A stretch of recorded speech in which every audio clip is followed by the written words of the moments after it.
शांत रहोगे। Hello everyone, hello everyone, hello everyone. आज हम लोग पढ़ने वाले हैं श्वसन तंत्र। क्या पढ़ने वाले हैं? श्वसन तंत्र।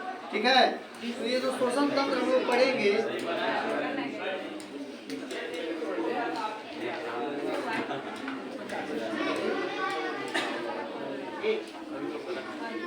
हम लोग पढ़ने वाले हैं श्वसन तंत्र।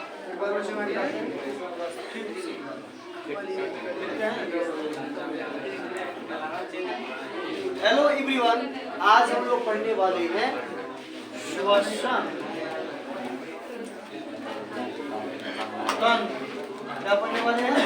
श्वसन तंत्र के बारे में, और इसमें हम लोग श्वसन के बारे में भी पढ़ेंगे। श्वसन तंत्र में ये पूरा सिस्टम देखेंगे और उसके बाद श्वसन किसे बोलते हैं ये भी हम लोग समझेंगे। आइए समझते हैं। सबसे पहले श्वसन तंत्र के बारे में देखते हैं। देखिए, हम लोग श्वसन तंत्र में बच्चों श्वासोच्छ्वास, ठीक है, सबसे पहले देख लेते हैं श्वासोच्छ्वास क्या होता है।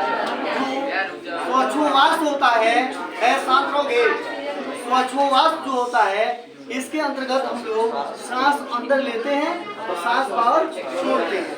देखो होता क्या है कि आपको पता है कि ये अंतःश्वसन का मतलब इसमें दो भाग इसके होते हैं। पहला अंतःश्वसन मतलब ऑक्सीजन को अंदर लेना।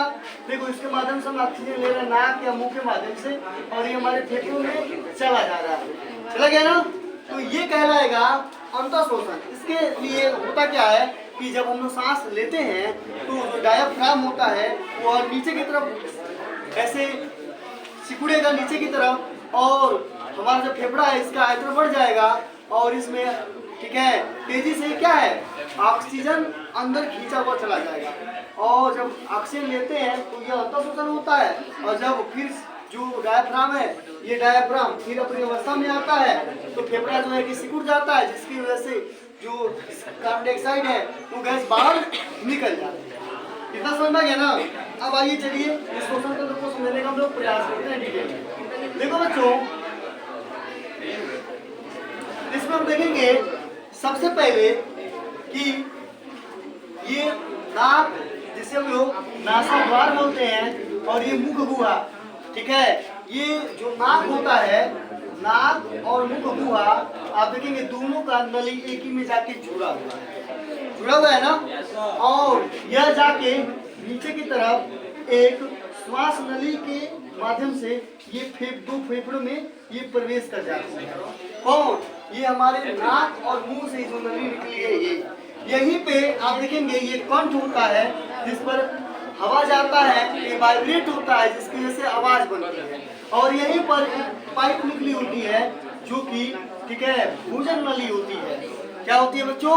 भोजन नली। वो हमारे पेट में चली जाती है। कहाँ चली जाती है बच्चों? ये पेट में चली जाती है, ठीक है ना। वो भोजन नली दूसरी हो गई, ये यहीं पर होती है। ऐसा समझना है। इसी नली से देखो, इसी नली से भोजन नली भी निकली हुई है और ये श्वास नली भी निकली हुई है।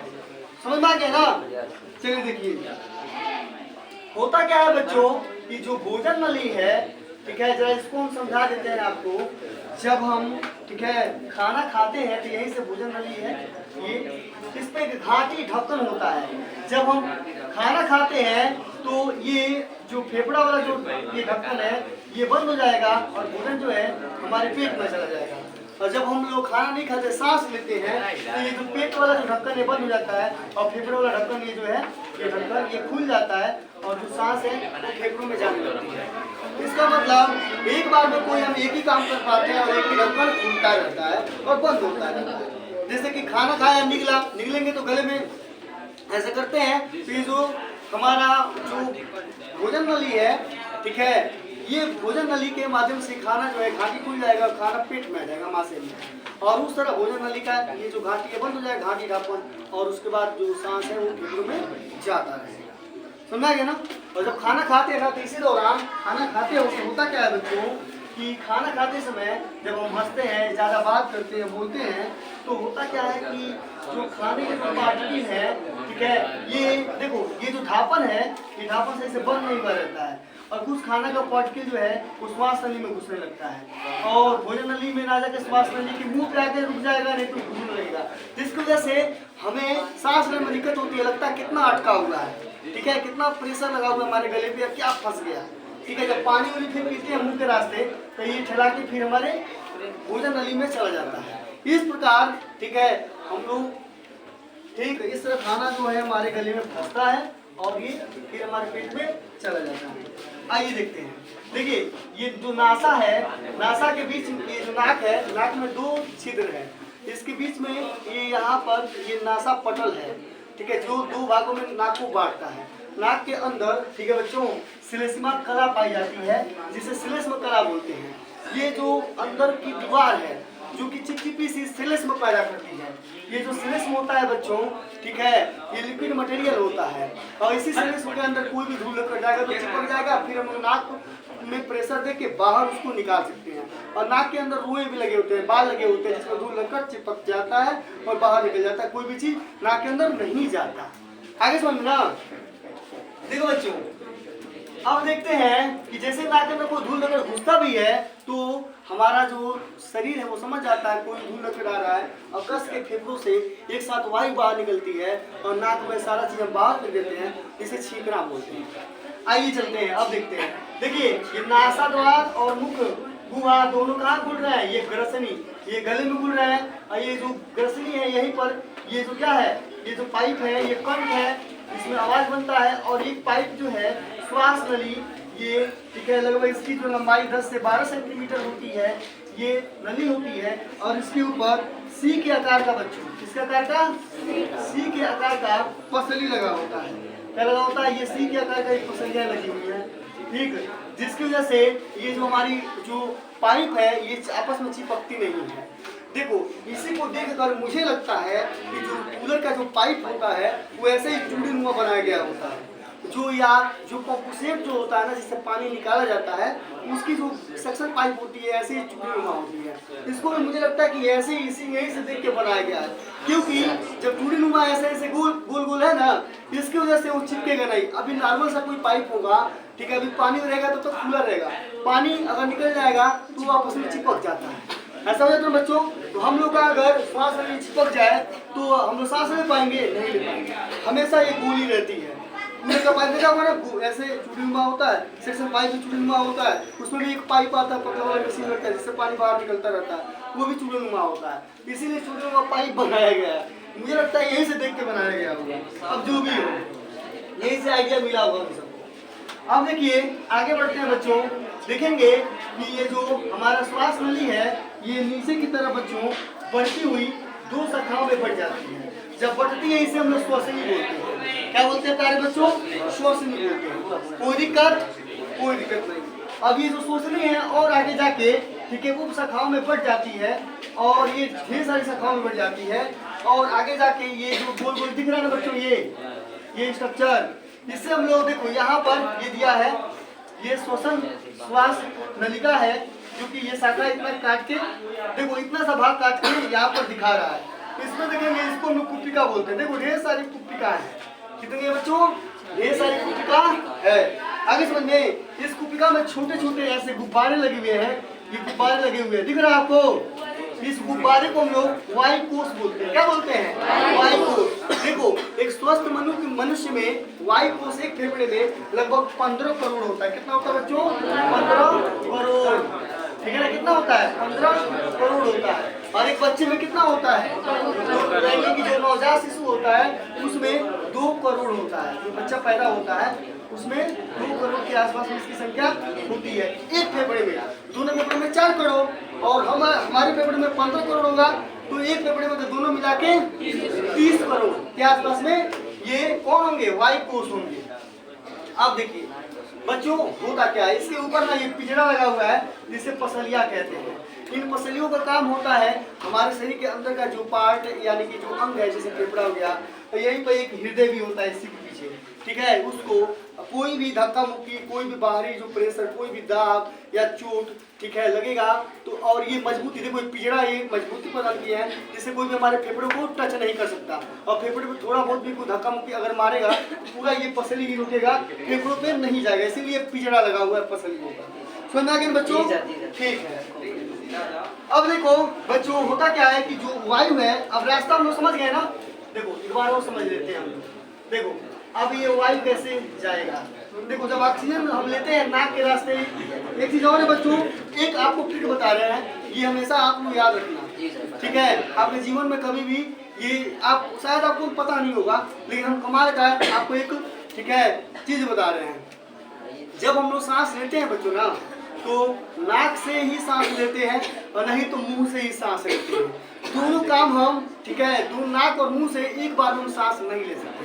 अगर ले सकते हो तो आप लेके दिखा सकते हैं, नहीं ले सकते, नाक से लेंगे तो मुंह से नहीं लेंगे, मुंह से लेंगे तो नाक से नहीं लेंगे, ठीक है ना, याद नहीं हो पाएगा। अब देखो यहाँ पे, अब जरा शांत रहोगे तो समझाएंगे, यहाँ पे भी ढापन होता है, यहाँ पर भी ढापन होता है।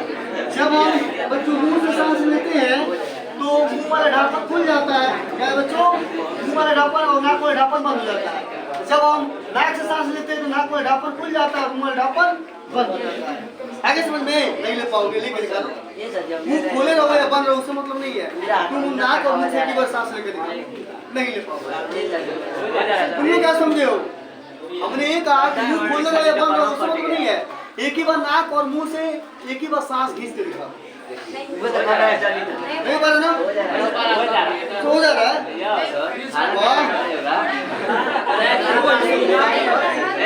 मेरे बाबू अगर आपसे हो जा रहा है तो हो सकता है कि आप, ठीक है,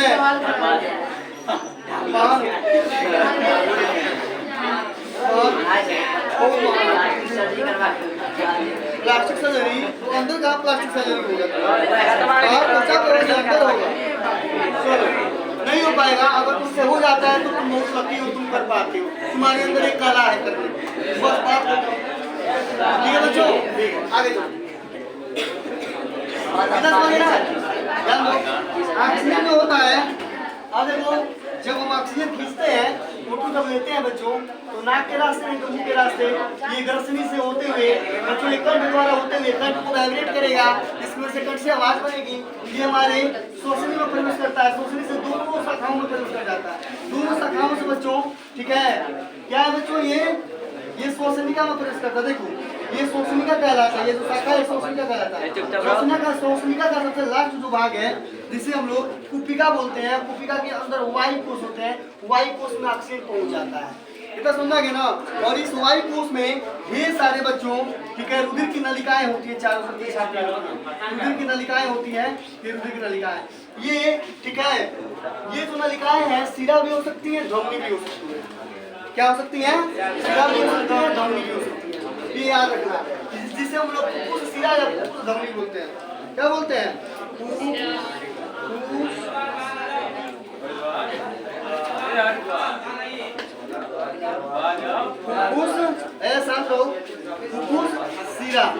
फुफ्फुस सिरा सबसे ज्यादा होता, मैं बता दूंगा, नहीं फुफ्फुस सिरा कम होता है, फुफ्फुस धमनी ज्यादा होता है। फुफ्फुस धमनी की मात्रा क्या होती है बच्चों, अधिक होती है फुफ्फुस, ठीक है।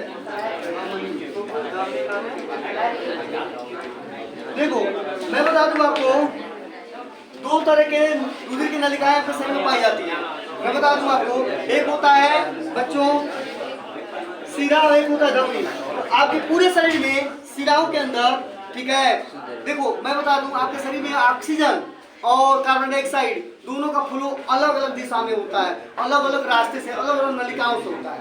देखो सिरा में कभी भी कार्बन डाइऑक्साइड ही ब्लड दौड़ता है, कौन सा ब्लड, CO2 ब्लड दौड़ता है, और धमनी में ऑक्सीजन वाला ब्लड दौड़ता है। लेकिन फेफड़ों में उल्टा होता है, फेफड़ों में क्या होता है कि फेफड़ों के अंदर सिराओं में बच्चों, ठीक है, ऑक्सीजन ब्लड दौड़ता है और धमनियों में कार्बन डाइऑक्साइड ब्लड दौड़ता है।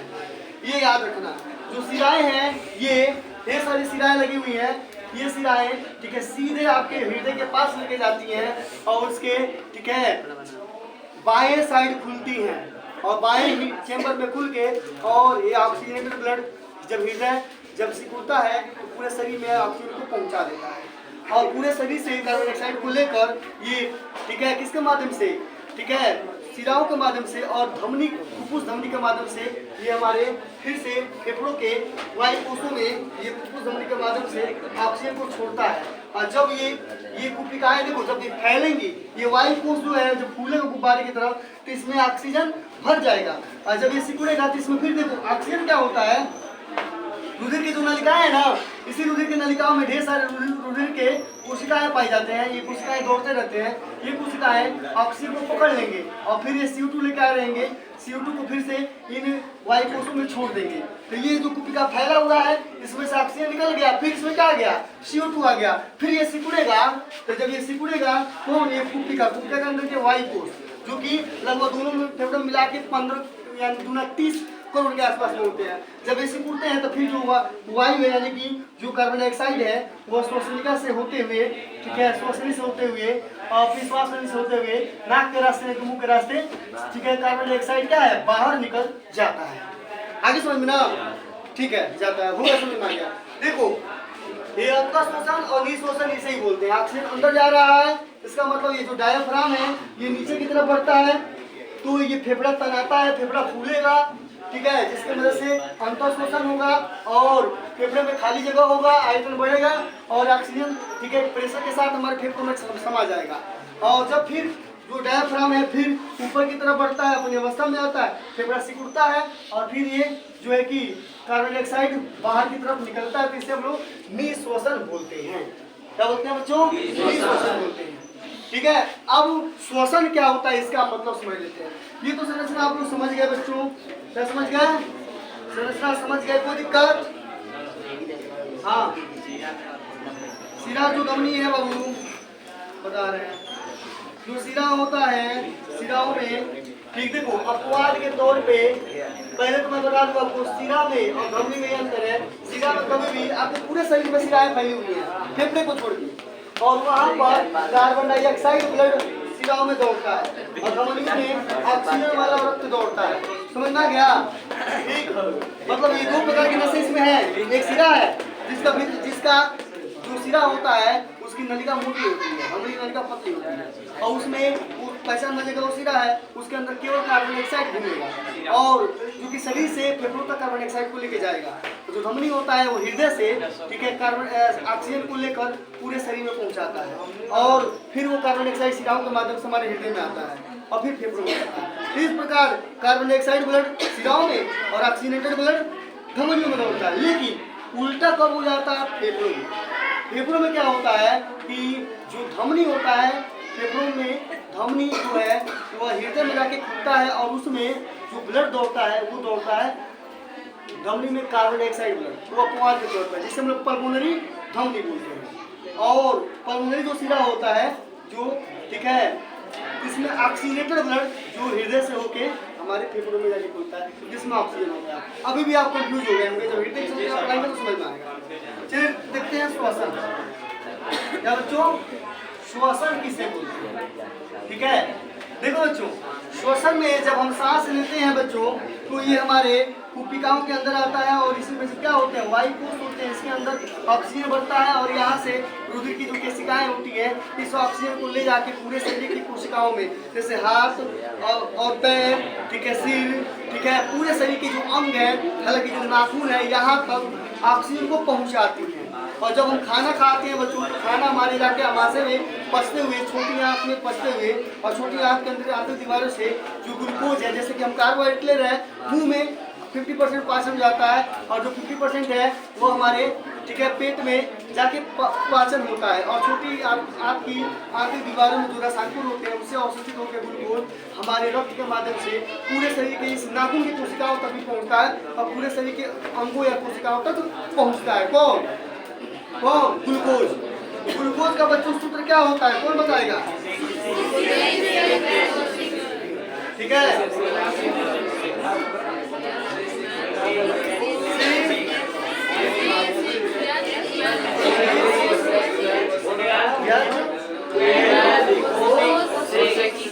ये ग्लूकोज का बच्चों सूत्र होता है। अब होता क्या है, ऐसा हम लोग, ये जो ग्लूकोज होता है ये पूरे शरीर की कोशिकाओं में पहुंचेगा और ऑक्सीजन भी पहुंचेगा, ठीक है। और हमारे कोशिकाओं के अंदर, ठीक है, कोशिका द्रव्य में बच्चों आपको पता है माइटोकॉन्ड्रिया पाया जाता है। क्या पाया जाता है? माइटोकॉन्ड्रिया। ये जो माइटोकॉन्ड्रिया होता है इसे हम लोग power house of the cell बोलते हैं। ये कोशिका का बिजली घर बोलते हैं। देखो इसी ये प्रकार का जनरेटर की तरह काम करता है, बिजली उत्पन्न करता है। इसी में बच्चों ऑक्सीजन, ठीक है, ऑक्सीजन और प्लस क्या जाएगा, प्लस, देखो ये ग्लूकोज प्लस बच्चों ऑक्सीजन जाएगा। कहाँ जाएगा बच्चों? माइटोकॉन्ड्रिया के अंदर जाएगा। जब माइटोकॉन्ड्रिया के अंदर जाएगा तो माइटोकॉन्ड्रिया के आंतरिक दीवारों में क्रिस्टी लगे होते हैं, जिसे हम लोग क्रिस्टी बोलते हैं आंतरिक दीवारों को, ठीक है, थोड़ा सा घुमा घुमा होता है। उसी पर एफोन कण पाए जाते हैं। ये जो एफोन कण होते हैं इसी पर ऑक्सीजन और ग्लूकोज जब पहुंचता है तो ऑक्सीजन की उपस्थिति में ग्लूकोज टूट जाता है। जब ये ग्लूकोज बच्चों टूटता है ऑक्सीजन की उपस्थिति में तो बनाता है क्या, जरा यहाँ पर देख लो बच्चों, ठीक है। देखो जब टूटेगा तो बनाएगा एनर्जी, ENERGY, ये ऊर्जा बनाएगा और साथ ही साथ कार्बन डाइऑक्साइड गैस बनाएगा बच्चों, ठीक है, और साथ ही साथ H2O बनाता है, ठीक है ना। ये सारी चीजें बनाता है, इतना समझ गए ना। देखो जो एनर्जी है बच्चों, ये एनर्जी कहाँ से निकलती है, कार्बन 6 है ना, तो प्रत्येक जो कार्बन हाइड्रोजन बॉन्ड से जुड़ा होता है।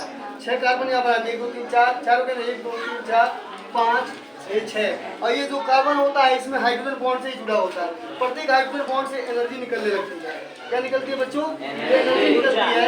और ये जो ऊर्जा है हमारी कोशिकाओं को ENERGY एनर्जी निकलती है, और यही जो एनर्जी है हमारी कोशिकाओं को, ठीक है बच्चों, जीवित रखती है।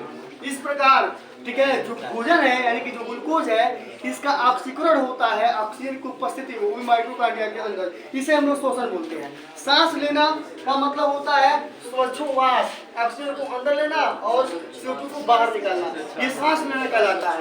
जो श्वसन होता है बच्चों, श्वसन, इसका मतलब होता है भोजन का, ठीक है, टूट के ऊर्जा में परिवर्तन हो जाना, परिवर्तित हो जाना, यानी कि भोजन का ऑक्सीकरण होने की प्रक्रिया को हम लोग क्या बोलते हैं, श्वसन बोलते हैं। ये हमारे कोशिकाओं के माइटोकॉन्ड्रिया के अंदर होता है। तो आई होप आप समझ गए होंगे कि हमारा जो श्वसन तंत्र है ये कैसे काम करता है, और इसमें, ठीक है, श्वासोच्छ्वास क्या होता है, उसके बाद श्वसन क्या होता है। ऐसे वीडियोस को देखने के लिए हमारे यूट्यूब चैनल बायोलॉजी बाय विरासत को सब्सक्राइब करें और इस वीडियो को लाइक करें। आज के लिए बस इतना ही, धन्यवाद।